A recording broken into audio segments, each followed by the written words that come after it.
नमो अरिहन्ताणं नमो सिद्धाणं नमो आयर्याणं नमो वज्रायाणं नमो लोये सवसाहुणं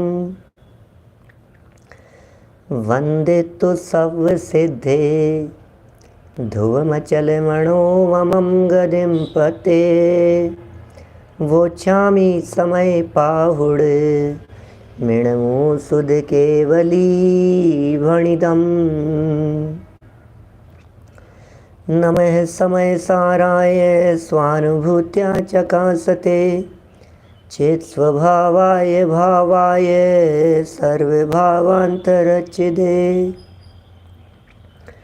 जिन स्वानुभूति से खीरी मम स्वानुभूति मधिगिरी श्री विमल धारा जैन श्रुत आनंद अमृत से भरी समता प्रवाह बहावती रागादि विकल्प तोड़ी के माँ सरस्वती प्रतिभावे वंदन दृष्टि निज में जोड़ी के दृष्टि निज में जोड़ी के।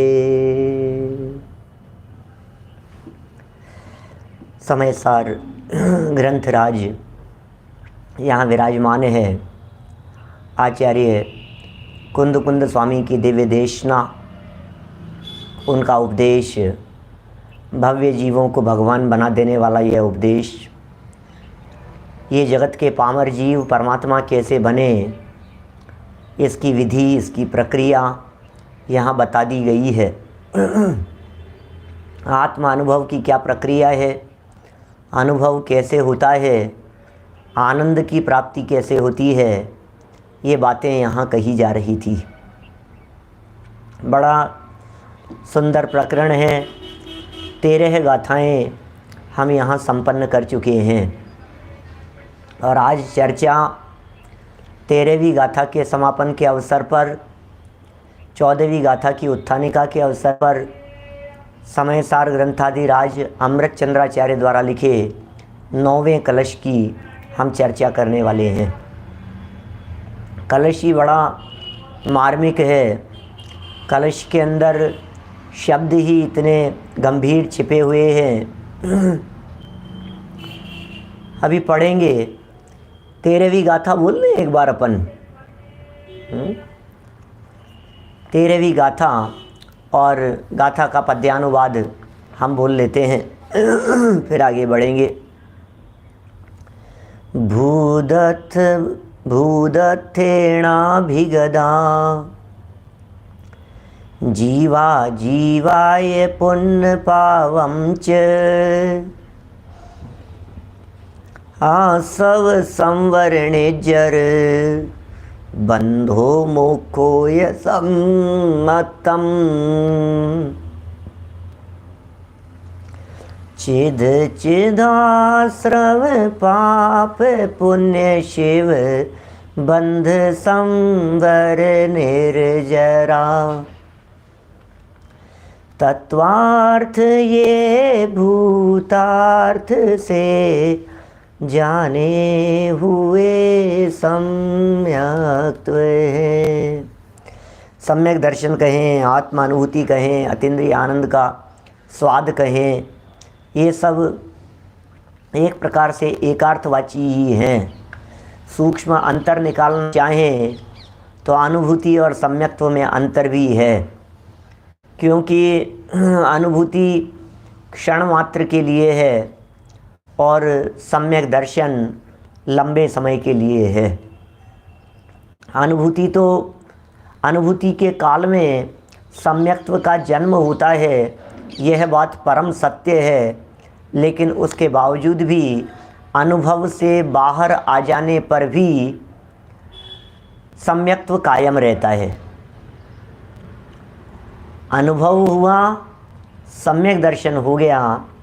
अब जब आत्म स्वभाव की तल्लीनता से बाहर निकलते हैं क्षण भर में जब उपयोग बाहर निकलता है तो उपयोग के बाहर निकलने पर भी सम्यक दर्शन मेंटेन रहता है, सम्यक दर्शन कायम रहता है। इसका मतलब सम्यक दर्शन और आत्मानुभूति ये दोनों अलग अलग प्रकार की बातें हो गई, लेकिन फिर भी सामान्य भाषा में जब हम प्रयोग करते हैं तो अनुभूति कहते हैं, सम्यक दर्शन कहते हैं, अनुभव कहते हैं, तत्वार्थ श्रद्धान कहते हैं। ये सब बराबर अंदर में चलती रहती है ये सब बातें, और ये सब एकार्थवाची कहे जाते हैं। भेद विज्ञान कह दो तो उसे भी वही एकार्थवाची ही कहा जाता है। लेकिन यदि अंतर करना हो तो भेद विज्ञान तो ज्ञान की पर्याय है, सम्यक दर्शन श्रद्धा की पर्याय है, और अनुभूति वो चारित्र की पर्याय है। इस तरह से हमने भेद कर दिए इनमें। भेद विज्ञान, सम्यक दर्शन और आत्मानुभूति ये तीन शब्द दिए तो भेद विज्ञान ज्ञान की पर्याय है, सम्यक दर्शन ये श्रद्धा की पर्याय है, और आत्मानुभूति ये चारित्र की पर्याय है।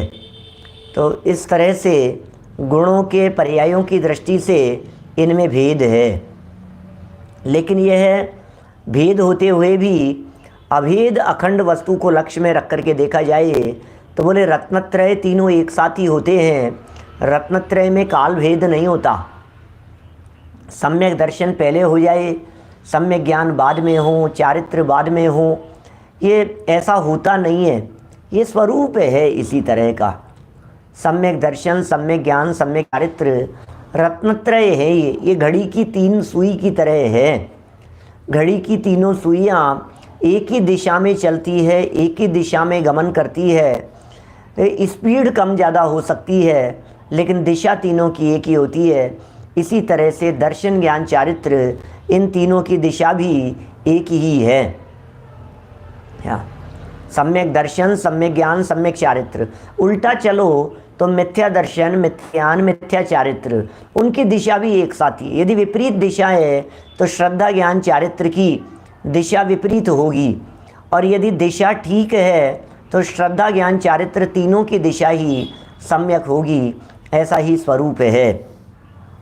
देखिए यहाँ तो बड़ी गजब गजब की बातें कह रहे हैं, अनुभव की विधि बतला रहे हैं, आत्म अनुभव की प्रक्रिया दिखा रहे हैं। शुद्ध नए से देखने पर कैसा दिखता है, और शुद्ध नए से देखने पर तो भेद दिखाई नहीं देते थे, अभेद दिखता था।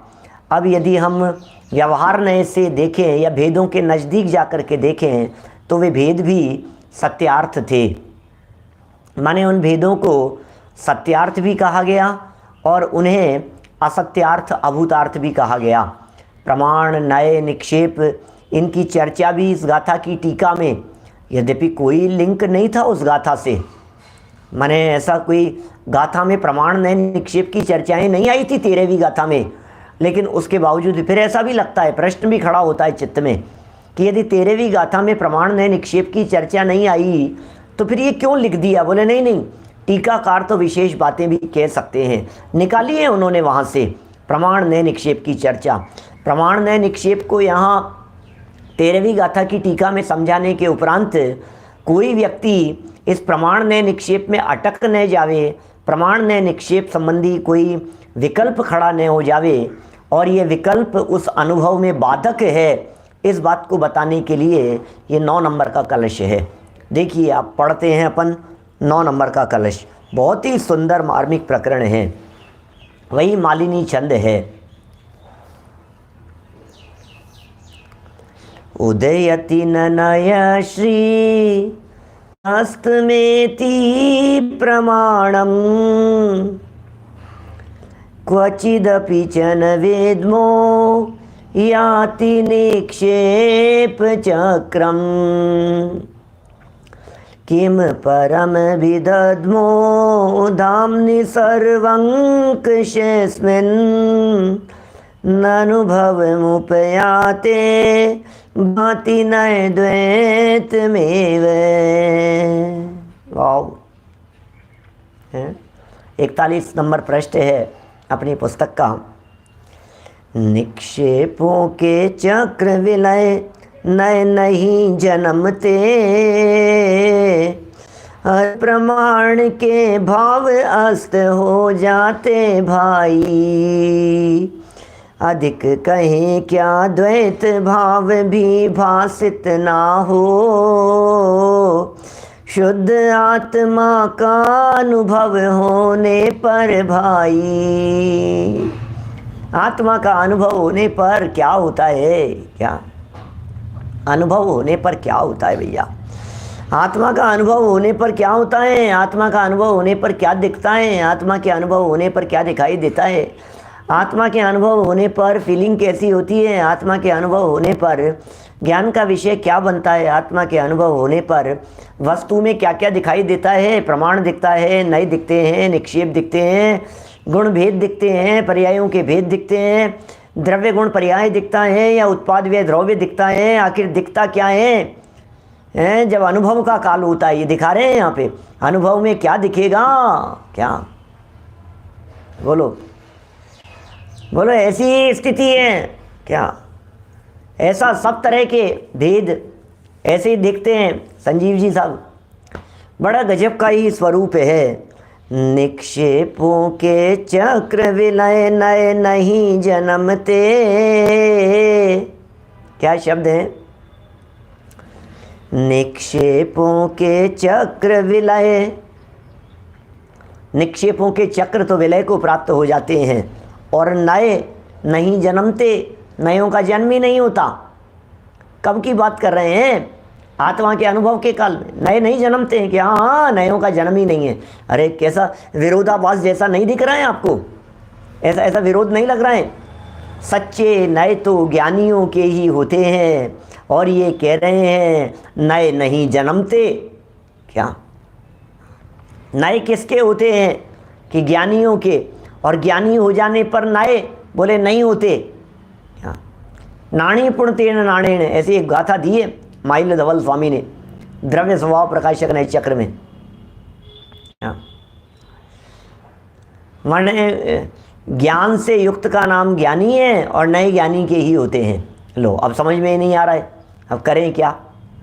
ये लिख रहे हैं यहाँ पर, निक्षेपों के चक्र विलय नए नहीं जन्मते,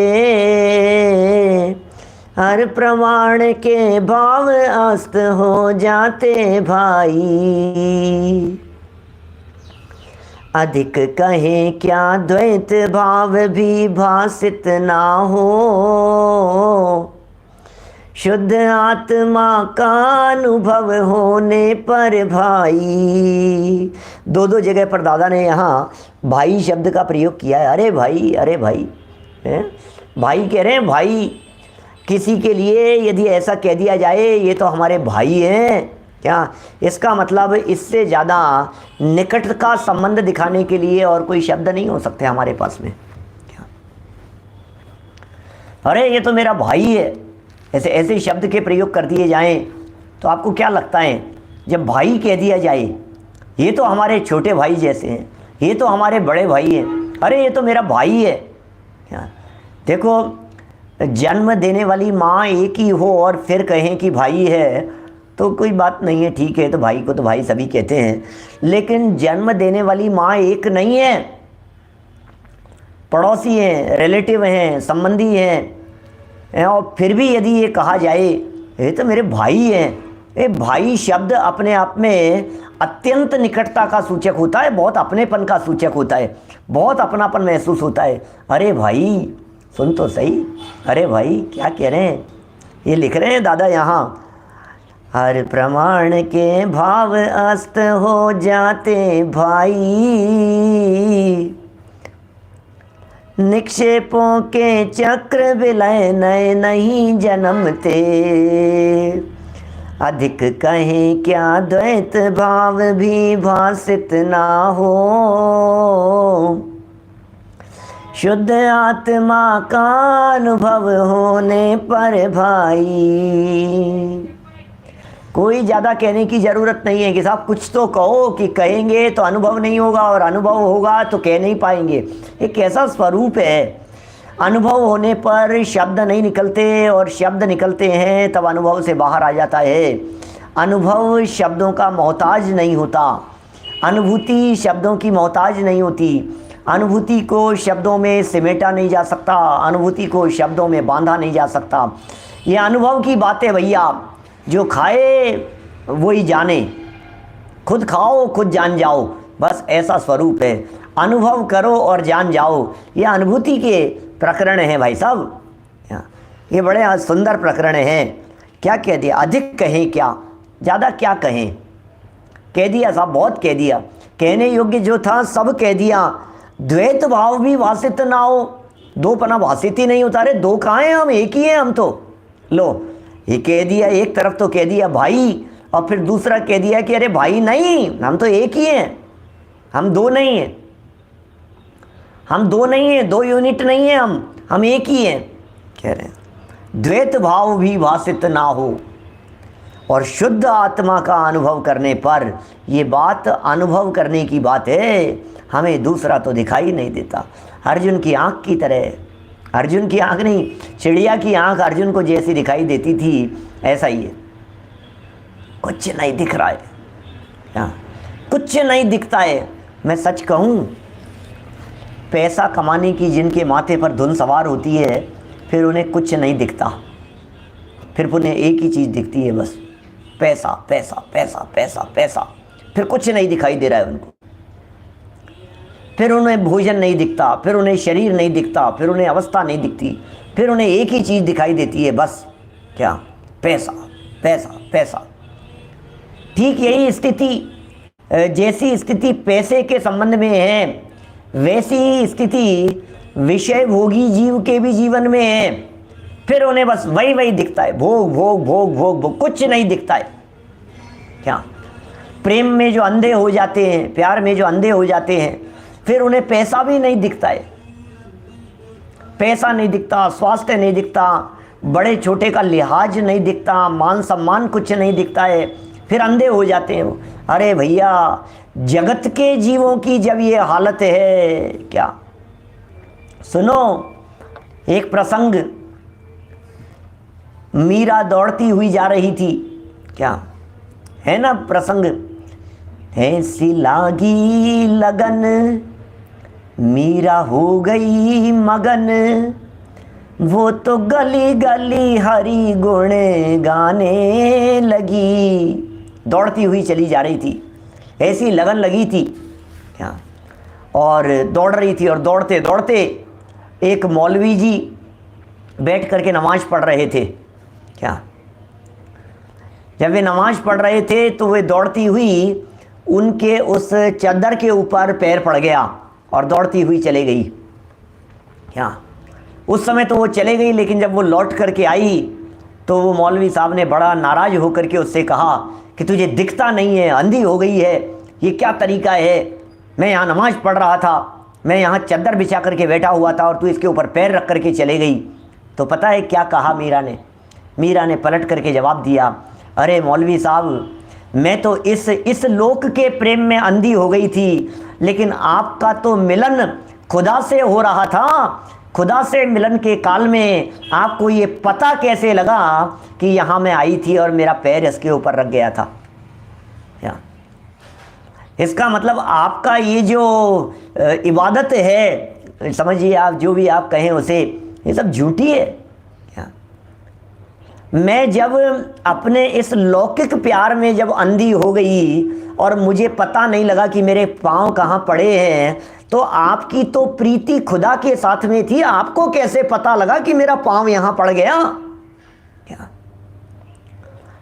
सोचना बड़ी गजब की बात है। जब अनुभव होता है तो फिर कुछ नहीं दिखता है, फिर कुछ नहीं दिखाई देता है।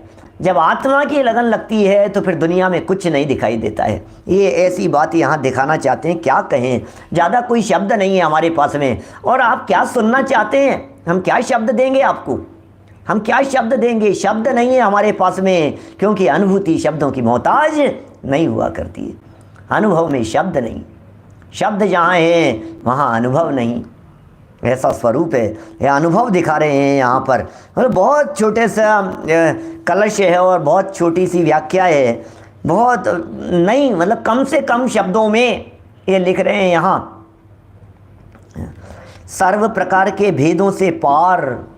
क्या लिख रहे हैं जरा देखिए, सर्व प्रकार के भेदों से पार, ओ भेदों से पार, सामान्य, अभेद, अखंड, नित्य, एक, चिन्मात्र भगवान आत्मा को विषय बनाने वाले परम शुद्ध निश्चय नय के विषयभूत शुद्धात्मा का अनुभव होने पर, ऐसा आत्मा का अनुभव होने पर, क्या क्या लिख रहे हैं, आत्मा का ऐसा अनुभव होने पर, कैसा अनुभव होने पर, शुद्ध आत्मा का अनुभव होने पर, सामान्य, अभेद, अरे अभेद, मैं अभेद हूँ, अभेद तत्व की अनुभूति में अभेद हूँ ऐसा विकल्प भी खड़ा नहीं होता।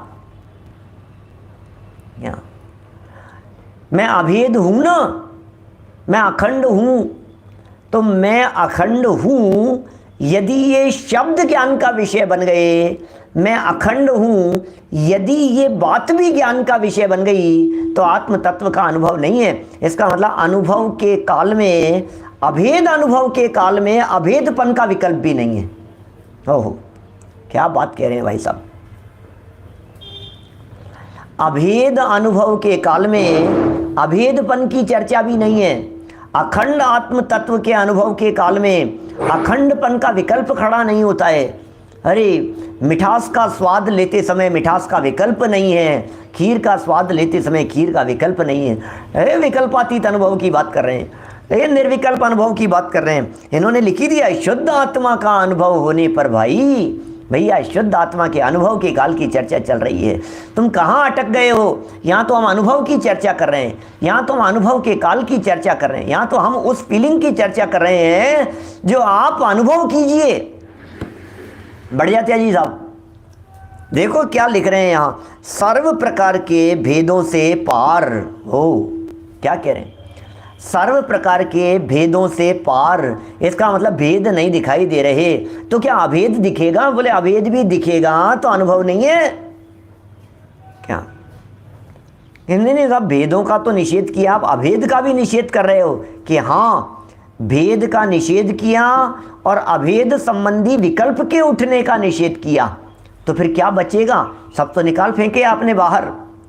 अरे भैया क्या निकाल फेंके, तो अनुभव के काल में दिखते ही नहीं है, हम क्या बताएं? नहीं दिखते हैं, उनके बारे में कह दिया नहीं दिख रहे हैं। ये लिख रहे हैं यहाँ पर, निक्षेपों के चक्र, निक्षेप चक्र कहाँ चले गए? विलय हो गए हैं, विलय हो गए हैं।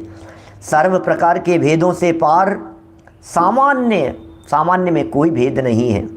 अभेद, अभेद को कैसे भेदा जा सकता है? अरे विकल्पों के भेदों में अभेद को कैसे भेदें?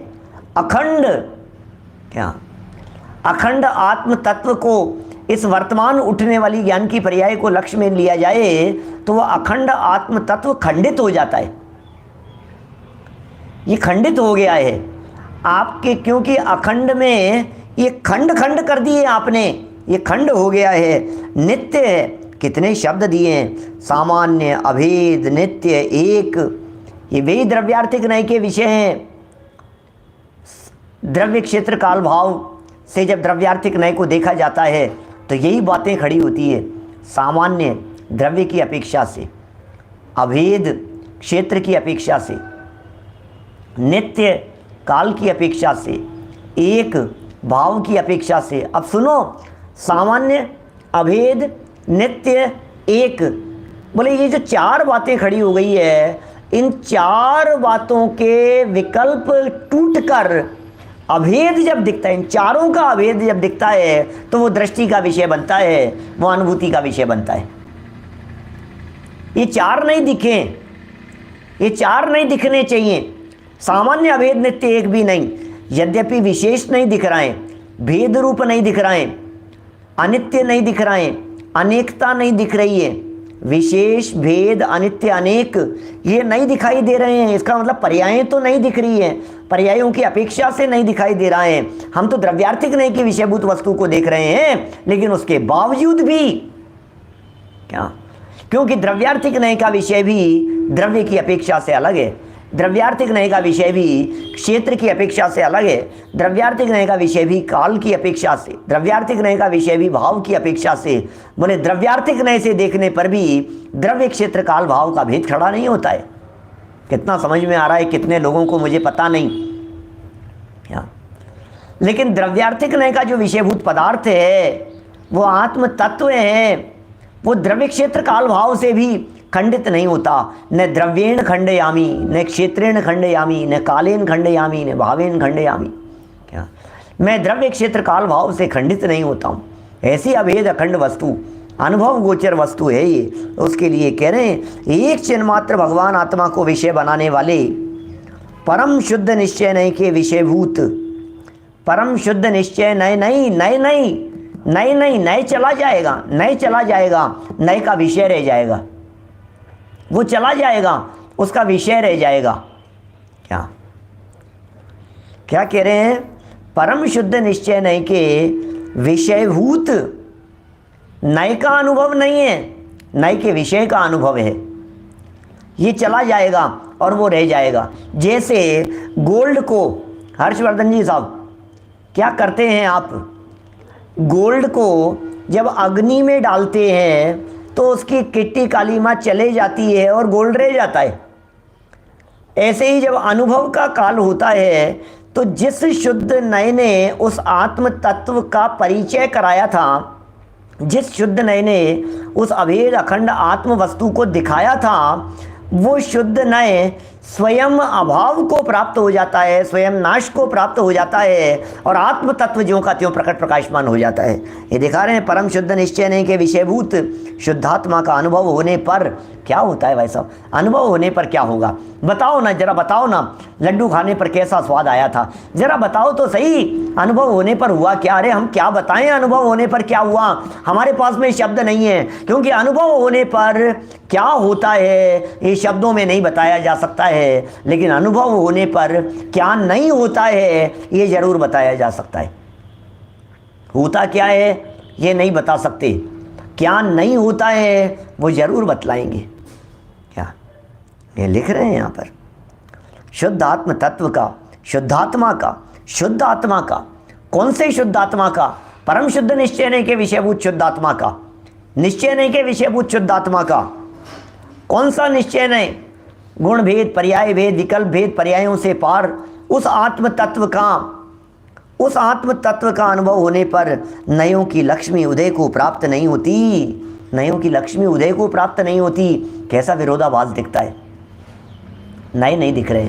नयों की लक्ष्मी, नयों की लक्ष्मी अनुभव होने पर उदय को प्राप्त नहीं होती कि उदय होता है? क्या प्रमोद जी भाई साहब, नयों की लक्ष्मी उदय को प्राप्त नहीं होती क्या, या उदय को प्राप्त होती है? लक्ष्मी की चर्चा है आज तो।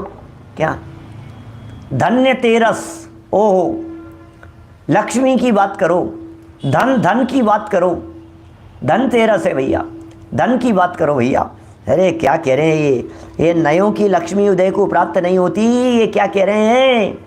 अरे कौन सी लक्ष्मी की बात कर रहे हो आप? नय को लक्ष्मी भी कह रहे हैं, नय को क्या कह रहे हैं?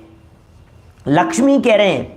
लक्ष्मी माने होता है धन, धन के अर्थ में लक्ष्मी शब्द का प्रयोग किया जाता है। लक्ष्मी को धन की देवी माना जाता है, इसलिए ये कह रहे हैं भैया ये लक्ष्मी उदय को प्राप्त हो जाए तो मज़ा आ जाए, लक्ष्मी प्रकट हो जाए तो मज़ा आ जाए। कई लोग तो दुनिया में ये धनतेरस के दिन, धनतेरस के दिन, दीपावली के दिन 2-2, 3-3 दिन तक दरवाजे खुले रख करके सोते हैं कि कोई बिल्ली आ जाए। बिल्ली लक्ष्मी जैसी मानी जाती है, आज नहीं आएगी, ऐसे ऐसे समझते हैं लोग। क्या क्या मान्यताएं चलती है दुनिया भर में, करेंगे चर्चा, प्रसंग आने पर करेंगे आपके बीच में चर्चा। लेकिन नयों की जो लक्ष्मी है वो उदय को प्राप्त नहीं होती, इसका मतलब नए प्रकट नहीं होते। क्या नए प्रकट नहीं होते? तो हमने तो ये सुना था कि नए तो ज्ञानी के ही होते हैं। क्या नए तो ज्ञानी के ही होते हैं भाई साहब, हमने तो ये सुना था। और अनुभव के बिना ज्ञानी नहीं होता। नए ज्ञानी के ही होते हैं, और अनुभव के बिना ज्ञानी होता नहीं है। तो ज्ञानी हो गया, अनुभव हो गया, ज्ञानी हो गया, तब सच्चे नए होंगे इसके। और आप कह रहे हो नए की लक्ष्मी उदय को प्राप्त नहीं होती। भैया ऐसा ही है, क्या कहें, क्या बोलो, क्या कहें भाई साहब, ऐसा है संजय जी साहब। लक्ष्मी तो नहीं आती, लक्ष्मी चंद जरूर आते हैं, धन ले जाते हैं, क्या कहें, ऐसा ही स्वरूप है भाई। देखो प्रमाण अस्त हो जाते हैं, प्रमाण अस्त हो जाते हैं, नए की लक्ष्मी प्रकट नहीं हुई, प्रमाण और अस्त हो गए, निक्षेपों का समूह कहाँ चला जाता है यह हम नहीं जानते।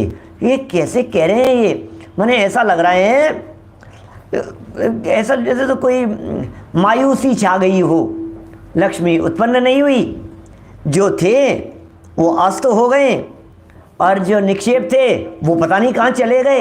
ये क्या क्या मुसीबत है ये। प्रमाण नए निक्षेप को न उद्योत अनुभव में दिखे, ये जो बात दौलत राम जी ने 6 ढाला के अंदर लिखी है, 6ठी ढाल में, प्रमाण नए निक्षेप को न उद्योत अनुभव में दिखे, ये इस 9वें कलश का भाव लिया है उन्होंने। समय सार के इस 9वें कलश को उठा करके 6ठी ढाल में रखा है। प्रमाण नए निक्षेप को न उद्योत अनुभव में दिखे। क्या ऐसा है।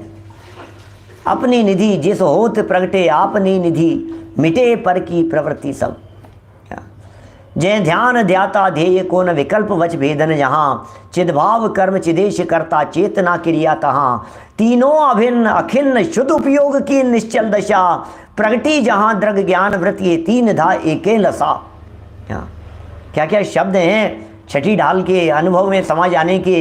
ये जो शब्द दौलत राम जी ने दिए हैं, बड़े गंभीर शब्दों के प्रयोग किए हैं वहाँ, और यहीं से उठाए हैं वो। प्रमाण अस्त हो गया भैया, प्रमाण अस्त हो गया। अस्त हो जाना ऐसे लगता है जैसे सूर्य अस्त हो गया। अरे भैया अब तो क्या है, अब तो ख़त्म हो गया भैया, अस्त हो गया भैया, अब तो संध्या ढल गई। ये तो अच्छे नहीं माने जाते हैं ना ये शब्द। तो प्रमाण अस्त हो गया। एक तो प्रमाण को अस्त होना कह दिया, और नए को यदि आप लक्ष्मी कह करके पुकार रहे हैं और फिर भी कह रहे हैं उदय को प्राप्त नहीं हो रही है, तो अच्छी बात नहीं है। लक्ष्मी उदय को प्राप्त नहीं हुई, ये तो अच्छी बात नहीं है। माने वास्तव में तो प्रमाण भी उदित हो गया, और नए की लक्ष्मी भी उदय को प्राप्त हो गई, और निक्षेप भी सच्चे हो गए। ध्यान देना, घबराना नहीं, क्या कह रहा हूँ, उल्टी बात कह रहा हूँ। अभी क्या कह रहा हूँ मैं, नयों की जो लक्ष्मी थी वो भी उदित हो गई, क्या उदय को प्राप्त हो गई। प्रमाण जो था उसका अस्त नहीं हुआ, वो भी उदय हो गया, और निक्षेपों का जो समूह था वो कहीं नहीं चला गया। अब सच्चे निक्षेप, नाम, स्थापना, द्रव्य और भाव, ये सच्चे निक्षेप हो गए हैं। तो फिर ये कह रहे हैं कि ये कहाँ चले गए, ये हम नहीं जानते हैं। कि साहब ये तो तब कह रहे हैं जब अनुभव का काल होता है, तो प्रमाण संबंधी, नए संबंधी, निक्षेप संबंधी विकल्प नहीं होते। होते सब हैं, इस संबंधी विकल्प नहीं होते। होंगे तीनों, प्रमाण भी होगा, नए भी होगा, निक्षेप भी होगा, लेकिन दिखाई नहीं देंगे। बस वही मेरा पंखे वाला उदाहरण, होंगे तीनों, दिखेंगे कोई नहीं। ये कैसा स्वरूप है ये समय सार बतलाता है ये, क्या असली हवा खाने की बात करता है ये, क्या बोलो। असली हवा जब आती है तो चला जाता है, क्या 3 भेद चले जाते हैं, भेदों के विकल्प चले जाते हैं। 3 को नष्ट नहीं करना, क्या 3 को नष्ट नहीं करना, तीनों को हटाना नहीं, तीनों को निकालना नहीं, तीनों की मौजूदगी से इनकार करना नहीं, ये तीनों बराबर रहेंगे, लेकिन तीनों का दिखना बंद हो जाएगा। नए का दिखना बंद हो गया, अर्थात नए संबंधी विकल्प बंद हो गए। निक्षेप का दिखना बंद हो गया, माने निक्षेप संबंधी विकल्प नहीं रहे। प्रमाण का दिखना बंद हो गया, लेकिन प्रमाण संबंधी विकल्प चले गए। दिखना बंद हो गया माने विकल्प चले गए, लेकिन प्रमाण का विषयभूत पदार्थ बोले ज्यों का त्यों था, नए का विषयभूत पदार्थ बोले ज्यों का त्यों कायम था। क्या बातें कैसी है ये! सच में मैं शब्द नहीं है मेरे पास में, लेकिन आप इस बात को एकांत में बैठ करके अनुभव करने का प्रयास करो कि आखिर मैं हूँ कौन। ये कौन सी अखंडता की बात कर रहे हैं, ये कौन सी अभेदता की बात कर रहे हैं, ये कौन सी ध्रुवता की बात कर रहे हैं, ये कौन सा सामान्य अभेद नित्य एक अखंड, ये कौन सी वस्तु को दिखा रहे हैं यहाँ पर। कह रहे हैं हम नहीं जानते। हम माने कौन? मैं नहीं जानता ऐसा लिखो ना अमृतचंद्र स्वामी। आप ये क्यों लिख रहे हो? क्या हे अमृतचंद्राचार्य देव, आप ऐसा लिखो कि मैं नहीं जानता। नहीं जानते आप तो बता दो कि मैं नहीं जानता। आप लिख रहे हो हम नहीं जानते। हम में किस किस को शामिल कर लिया इन्होंने? अमृतचंद्राचार्य देव कह रहे हैं, ये अमृतचंद्राचार्य के शब्द है ना, हम नहीं जानते। क्या हमें पता नहीं है? कि महाराज आपको पता ही नहीं है? क्या बात कर रहे हो आप? कि हाँ हमें पता ही नहीं है, यह हम नहीं जानते। हम माने कौन? इसका मतलब सब ज्ञानी लोग, इसका मतलब सब अनुभवी लोग, इसका मतलब सब अनुभव के काल में, अकेला मैं नहीं। अनुभव के काल में जो जो व्यक्ति होता है वो अनुभव के काल में उसे पता नहीं लगता है कि ये कहाँ चले गया। जब नींद में चले जाते हैं तो हमें पता नहीं लगता है ये कहाँ चला गया, मालूम ही नहीं है। नींद जब आती है तो ये हम नहीं जानते।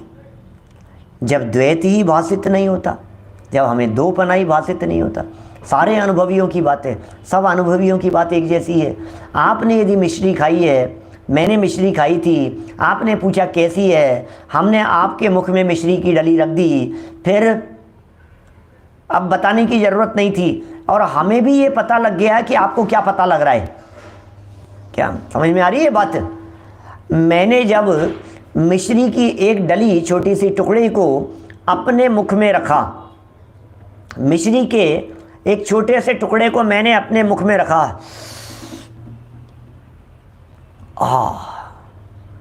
और सुदीप जी आपने हमें देखा और आपने कहा कि यार कैसा अनुभव हो रहा है, कैसा अनुभव हो रहा है।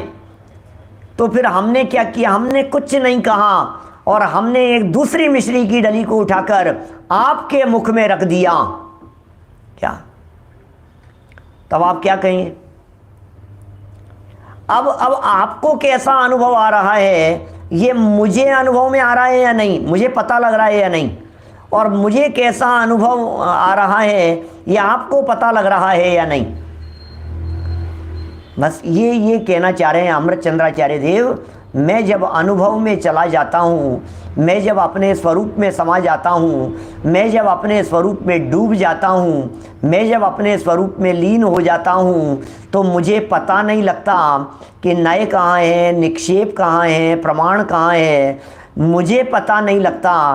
तो फिर किसी व्यक्ति ने पूछा कि साहब ये किसी और को तो पता लगता होगा कि नहीं नहीं, हम जितने लोग हैं हमें किसी को पता नहीं लगता, इसलिए हम नहीं जानते। कि महाराज आप ही नहीं जानते तो फिर हम क्या जानेंगे, आप तो बहुत ज्ञानी हो। महाराज आप इतने बड़े ज्ञानी और आप कह रहे हो कि आप ही नहीं जानते, तो आप नहीं जानते तो फिर हमारे बस की क्या बात है, हम क्या जानेंगे।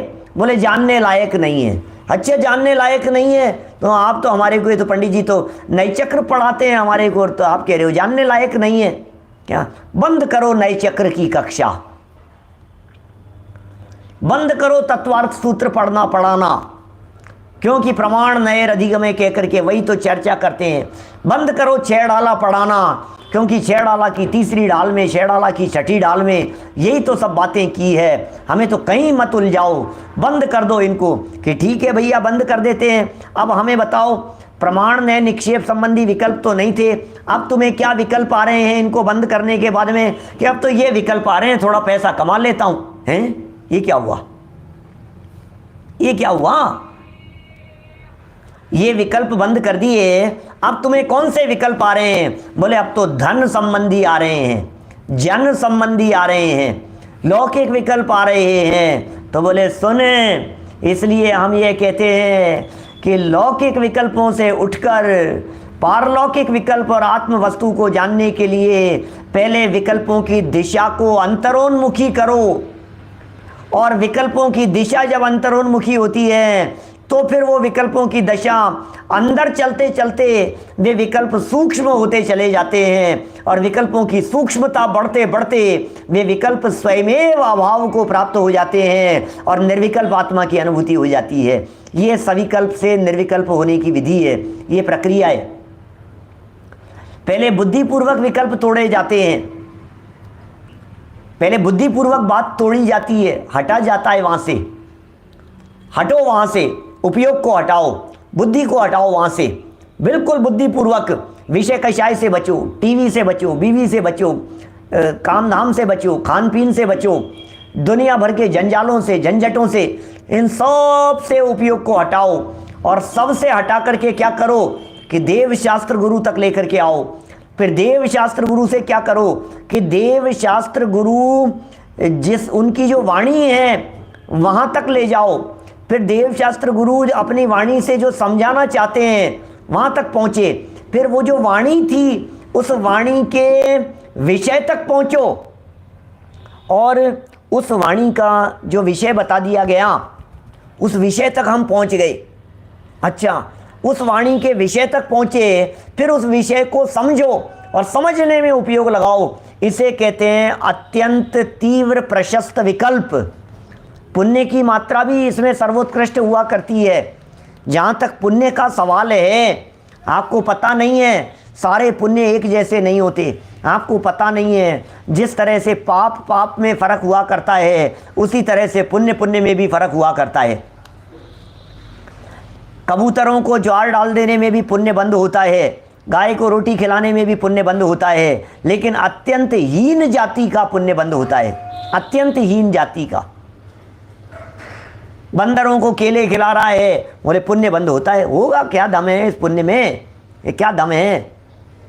फिर ऊपर चले, यहाँ से ऊपर आए और फिर जिनेंद्र देव की पूजन वगैरह करने लगा तो बोले पुण्य बंद हो रहा है।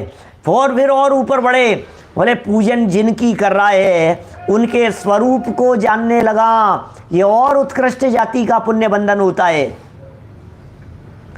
और उत्कृष्ट जाति का पुण्य बंधन हुआ। जिनकी पूजन कर रहा था उनकी पूजन करते करते उनके स्वरूप को जानने लगा, और फिर उनके स्वरूप को जानते जानते वो जो बता रहे थे उसे देखने लगा, वो जो दिखा रहे थे उसे देखने लगा। ये उत्तरोत्तर उत्कृष्ट जाति का पुण्य, स्वाध्याय में बंधने वाला पुण्य, प्रवचन सुनने में जो बंधने वाला पुण्य है, इस पुण्य की कोई सानी नहीं है।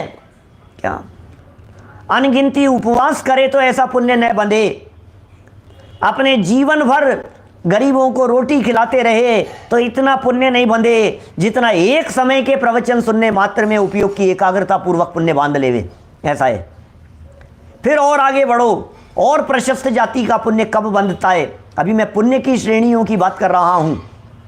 और उत्तम जाति का स्वाध्याय सुना, रुचि पूर्वक सुना, उत्कृष्ट जाति का पुण्य। और स्वाध्याय की रुचि से सुनते सुनते सुनते सुनते क्या किया सुरेंद्र जी बाबूजी साहब, अब ये सुनते सुनते अब शांत चित्त से बैठ करके जो चर्चाएं सुनी है हमने स्वाध्याय में, वो हमारे विकल्पों में चलने लगी, वो हमारे चिंतन में चलने लगी। तो बोले ये जो चिंतन की धारा में जब आत्मा बह रहा है तो सर्वोत्कृष्ट जाति का पुण्य बंधन होता है। लेकिन अभी तक भी धर्म नहीं हुआ है, ध्यान देना। क्या न गरीबों को रोटी खिलाने में धर्म था, न जिनेंद्र देव की पूजन करने में था, न भक्ति करने में था, न स्वाध्याय में था, और ना ही चिंतन और विकल्प की धारा के बहने में धर्म हुआ है। हाँ, लेकिन इतना जरूर है कि उत्तर उत्तर इस प्रक्रिया के माध्यम से धर्म के सन्मुख हुआ है, धर्म के सन्मुख हो गया है, स्वभाव सन्मुख हो गया है, आनंद के सन्मुख हो गया है, धर्म प्रकट होने का काल आ गया है। इसे सम्यक सन्मुख मिथ्या दृष्टि कहा गया है। सर्वोत्कृष्ट जाति का जो पुण्य बंधता है वो आत्मा परमात्मा के चिंतन में बंधता है, आत्मा के चिंतन में, वस्तु स्वरूप के चिंतन में सर्वोत्कृष्ट जाति का पुण्य बंधता है। मैं पुण्य बांधने की प्रेरणा नहीं दे रहा हूं, क्योंकि अभी आप पुण्य में अटके हैं। अभी और सुनो जरा, अभी और सुनो। अब जब वो अनुभव हो जाता है, जब अनुभव होगा, क्योंकि अभी उस आत्म वस्तु का विचार चिंतन चल रहा था, उस आत्म वस्तु की विकल्पात्मक दशा में प्रतीति हो रही, विकल्पात्मक दशा में ऐसा है आत्मा, ऐसा है आत्मा, वो क्या गुण है, चैतन्य लक्षण से पकड़ में आ रहा है, ज्ञान लक्षण से पकड़ में आ रहा है, ऐसा स्वरूप है। विकल्पों के काल में भी विकल्प रूप नहीं होता है, विकल्पों के काल में भी विकल्पों को जानने वाला ज्ञाता बना रहता है, ऐसा आत्म तत्व। वो सब ऐसे गहरे विकल्प चल रहे हैं, और वो गहरे विकल्प चलते चलते जब वो विकल्प टूट जाते हैं, अरे आनंद की अनुभूति हो गई। बोले पुण्य का क्या होगा? अरे धूल चाटने दो उस पुण्य को, क्या पुण्य की बात करते हो आप, खत्म करो उस पुण्य को। अब पुण्य की चाह नहीं है, अरे अब तो पवित्रता हो गई है, अब पुण्य नहीं, अब पवित्रता प्रकट हो गई है भाई साहब। जिनके हृदय में पवित्रता की चाह होती है, पुण्य उनके चरणों में आकर के पड़ता है। पवित्रता चाहिए, पुण्य चाहिए कि पवित्रता चाहिए, नक्की करना इसके बारे में। क्या पुण्य चाहिए या पवित्रता चाहिए? क्या पुण्य के दास बने रहने से पवित्रता की प्राप्ति नहीं होती है, और पवित्रता का लक्ष्य जिनका होता है उन्हें पुण्य अपने आप आता है। अरे कुछ दिन पहले कही थी, अभी कब कही थी मैंने बात ऐसी, चक्रवर्ती की संपदा चरणों में आकर के पड़ती है, इंद्र जैसे पद चरणों में आकर के पड़ते हैं, एमिंद्रों जैसे पद सीधे आकर के पड़ते हैं आपके पास में। हमें नहीं चाहिए इंद्र एमिंद्र के पद, कोई बात नहीं कि साहब आपको छोड़ करके कहाँ जाऊँगा मैं, तो प्लीज़ प्लीज़ चरण आकर के पकड़ता है वो इंद्र का पद। यह अनुभवियों की दशा है ऐसी। कह रहे हैं अनुभव के काल में, अनुभव के काल में कुछ भी नहीं है भाई साहब। क्या देखो जरा, दिखा रहे हैं यहाँ बातें कैसी दिखाते हैं। जब द्वैती भाषित नहीं होता, जब द्वैती प्रतिभाषित नहीं होता है, तब प्रमाण आदि के विकल्पों की तो बात ही क्या करें। दो पनाई भाषित नहीं हो रहा है, हमें दो चीज़ें दिख ही नहीं रही है भाई साहब। क्या दिखा रहे हैं? दो चीज़ें नहीं दिख रही है हमारे को, आत्मा और आत्मा का ज्ञान, ये दो नहीं दिख रहे हैं। ज्ञान दर्शन चारित्र बोले ये भेद खड़े नहीं हो रहे हैं। बोले शुद्ध नए और शुद्ध नए का विषय, बोले ये भेद खड़े नहीं हो रहे हैं हमारे को। क्या कह रहे हैं? जब द्वैती प्रतिभाषित नहीं होता, जब दो पनाही प्रतिभाषित नहीं होता, तब प्रमाण आदिक के प्रमाण नए निक्षेप के, क्या प्रमाण नए निक्षेप के विकल्पों की तो बात ही क्या करें। फिर क्या उन विकल्पों की बात करें भाई साहब। क्या धन्य है वे जीव जो ऐसी आत्म तत्व की चर्चाओं को करते हैं और सुनते हैं और समझते हैं। क्या धन्य है वे जीव जिन्हें आत्मा की ये चर्चा भी सुहाती है। धन्य हो गई। अरे आज के बाद में यदि कल सुनने का अवसर न मिले और जीवन पूरा हो जाए किसी भी व्यक्ति का, सुनने और सुनाने वाले व्यक्ति का, तो कोई हर्ज नहीं हमारे को। अब हमें कोई दरकार नहीं, क्योंकि हमें तो आत्मा पकड़ में आ गया। अरे हमने तो समझने योग्य वस्तु को समझ लिया। अब क्या फ़र्क पड़ता है आत्मा अब क्या फ़र्क पड़ता है सुनाने वाले रहे कि नहीं रहे, अब क्या फ़र्क पड़ता है भाई साहब। दिखा दिया इन्होंने। विकल्पों की तो बात ही क्या करें, कोई विकल्पों की बात नहीं है। सुनो जरा, इस प्रकार इस 13वीं गाथा, ओहो संपन्न हो गई ये चर्चा। इस प्रकार इस 13वीं गाथा, उसकी टीका एवं उसमें समागत कलशों में एक बात अत्यंत स्पष्ट रूप से उभर कर सामने आई है। क्या बात सामने आई है? क्या बात उभर करके सामने आई है कि यद्यपि प्रमाण नए निक्षेपों के विषयभूत, क्या यद्यपि प्रमाण के विषयभूत, नए के विषयभूत, निक्षेपों के विषयभूत नव तत्वार्थ समझना। अरे एक बहुत गजब की बात कह रहे हैं। कोई व्यक्ति ऐसा नहीं समझ ले वे कि मैं कुछ भी नहीं जानूं। क्या क्या कह रहे हैं ये? नव तत्वार्थ द्रव्य गुण पर्याय एवं उत्पाद व द्रव्य भी जानने योग्य हैं, उन्हें जानना उपयोगी भी है। लो, यद्यपि ये कह रहे हैं नव तत्व जानना योग्य है, नव तत्व उपयोगी हैं, द्रव्य गुण पर्याय का जानना योग्य है, उत्पाद व द्रव्य का जानना योग्य है, प्रमाण से भी जानना, नए से भी जानना, निक्षेप से भी जानना, और भी जो जो उपाय बतलाए हैं उन सब से जानना भैया, उन सब से जानना, प्रमाण से भी, नए से भी, निक्षेप से भी। जब आप इन सब से जानोगे और इन्हें जान करके विकल्प तोड़ने का प्रयत्न करोगे तो फिर क्या होगा कि फिर धन बरसेगा, क्या आनंद रस बरसेगा, अतीन्द्रिय आनंद का धन बरसेगा। ये लिख रहे हैं आवश्यकता भी है, तथापि सम्यक दर्शन की प्राप्ति तो शुद्ध नय के विषयभूत शुद्धात्मा के आश्रय से ही होती है। वाह, सम्यक दर्शन की प्राप्ति तो शुद्ध नय के विषयभूत आत्मा के आश्रय से ही होती है। सम्यक दर्शन की प्राप्ति तो शुद्ध नय के विषय से ही होती है। सम्यक दर्शन की प्राप्ति तो आत्मा के अवलंबन से ही होती है। जानो और जान करके छोड़ दो भैया, असली धन है ये।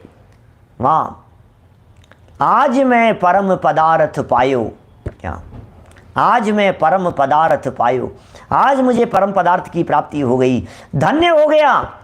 धन्य है वे दिवस, धन्य है वे घड़ी, धन्य है वे समय जब मैंने अपने आत्म तत्व को जाना, धन्य है वे समय, धन्य है वे अवसर जब मैंने आत्म तत्व की अनुभूति की। ओहो, धन्य हो गया भैया। बाकी तो तेरस कितनी भी मना लो है, बाकी तो कितना भी कह दो, अरे साहब धन्य धन्य, अरे काय का धन्य है। अब आगे हैं जिन्हें आत्म तत्व की चर्चा सुहाती नहीं है। इसलिए जिस विधि से यहाँ इन्होंने सम्यक दर्शन की प्राप्ति की बात कही है, उसी विधि से यदि हम प्रयत्न करेंगे तो अवश्य हमें चैतन्य धन की प्राप्ति होगी, अवश्य ही हमें चेतन धन की प्राप्ति होगी, असली लक्ष्मी की प्राप्ति होगी। हम सभी ऐसी असली लक्ष्मी, परम लक्ष्मी की प्राप्ति करें, आंतरिक लक्ष्मी की प्राप्ति करें, जिस लक्ष्मी की प्राप्ति हो जाने पर कभी रंच मात्र भी दुख न हो, ऐसे प्रसंग, ऐसे अवसर की प्राप्ति निर्विकल्प अनुभूति रूप होवे। इसी मंगल भावना से मैं बात को यहीं विराम देता हूँ। कल दोपहर के कार्यक्रम की आपको सूचना है ही, दोपहर में 3:30 बजे यही 13 सादिक के संदर्भ में 13 चतुर्दशी, मावस, भगवान महावीर स्वामी का निर्वाण दिवस आदि विशेष चर्चा हम करने वाले हैं दोपहर में ठीक 3:30 बजे। आप स्वयं भी उसका लाभ लेवें और औरों को भी उसके बारे में अवश्य सूचित करें। बाकी जो 3-4 समय, 5 समय जो भी अपने प्रवचन कक्षाएं जो जैसी चल रही है वो यथावत चली रही है। जनवाणी स्तुति। निज निधि निज में बताई, यह अनंत उपकार है, उसके लिए जिन वाणी माँ को वंदना शत बार है, वंदना शत बार है। नमो नमो अरिहंताण, नमो सिद्धाण।